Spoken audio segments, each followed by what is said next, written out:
lot of things are different, and the way of understanding things are different. They live a very simplistic life. They work very hard. Sometimes they work 12 hours a day, 7 days a week, and 3 weeks straight, and then have a day off. So but then I started thinking about it, you know, what better thing to do than to keep the people of the country occupied and working. I really admire the President Duterte. I haven't really fully able to pronounce his name, but I was reading in the papers is that he turned down from the EU over $2 billion in financial aid that the EU, the European Union, wanted to give the Philippines. And they turned it down, and I thought, right on, you know what I'm saying? Because once you accept that money, then you're actually allowing them to come into your government and be able to not dictate, but be influenced in your policy. And I think the statement that he said that Filipinos are able to manage their own financial and their own finances here, which I think is a good thing. One thing that I know that I'm going to miss, that they just changed the law here in the Philippines. You know, it's funny. It's like there are certain things in life, or in my life, that I experienced a change over. Like I would like to say the woman's right to vote.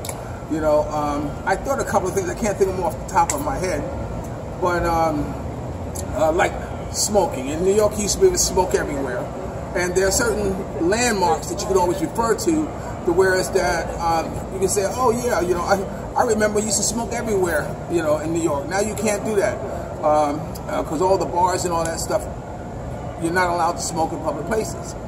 We're here in the Philippines. They just passed the law that it's no longer children are allowed to ride on the back of scooters and motorcycles, and you know, for a justifiable reason.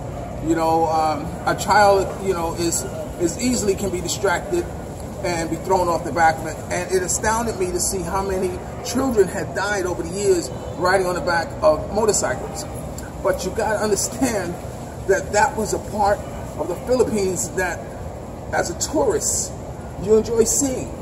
You enjoy seeing a family of four on a motorcycle, a father, mother, 2 children on there, or a father, mother, and a child running, working an iPod. These are the things that years from now, when someone says to me, you know, that they've been in the Philippines, I can always refer to it and say, were you there when children were allowed to ride on the back of the motorcycle? And if they say no, okay, then I know what phase or what point in time in the Philippines they were there. Okay, so right now I'm getting ready to do a dip in the pool, you know, swim. This is our last day here. I'm going to, I got my flippers, snorkel, and whatever, get a little exercise in. So with that being said, remember, dreams are nothing more than plans awaiting action. Never disrespect the elderly and always pull someone up. And sometimes you're the only one that can see your vision. And the best revenge in life is to live good. I'm living good today. I hope you are too. And if you're lucky enough to have a woman, as Ali Whitson's son, former lead singer of The Temptation, treat her like a lady. And I think I've been doing just that. I want to thank Diamond for helping me with the camera. Say hello, Diamond. Hi. Oh, hi. Okay. You know, it's something else. Usually when you ask them a question, they just raise their eyebrow as a means of yes. So little idiosyncrasies that they do that, you know, that you got to get accustomed to. I have become very animated in my explanation of things, and that's fine too, because I am a showman. Okay, hi to all my Facebook friends. Again, this is Gerard, editor-in-chief of Filipino Soul. I'll be talking to you later. Peace.